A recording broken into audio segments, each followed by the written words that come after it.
Presidenti Donald Trump nënshkroi një vendim që u ndalon hyrjen në Shtetet e Bashkuara të Amerikës qytetarëve nga 12 shtete, përfshirë nga Afganistani, Irani dhe Haiti.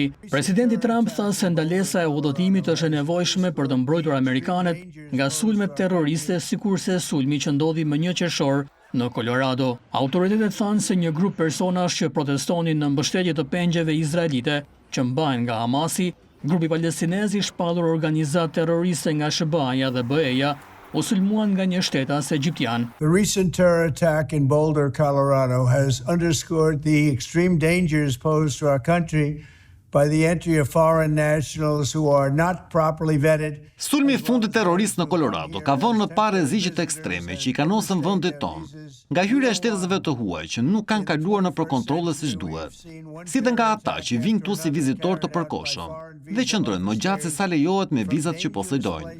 Ne nuk i duam ata. Trump e krahasoi ndalesën e re të udhëtimit me kufizimet e ashpra të udhëtimit që ai vendosi ndaj një numri shtetesh, kryesisht muslimane, në vitin 2017, pak pasi nisi mandatin e parë presidencial.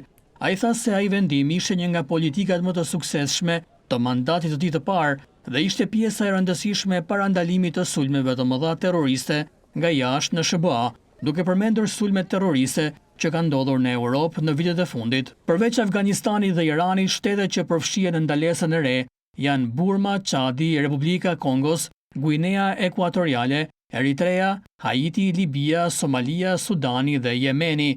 Ndalesa e udhëtimit do të hyjë në fuqi më 9 qershor. Përveç ndalimit të udhëtimit do të ketë edhe kufizime shtesë për vizitorët nga Burundi, Kuba, Laosi, Sierra Leone, Togo, Turkmenistani dhe Venezuela, thuhet në vendimin e nënshkruar nga presidenti Trump.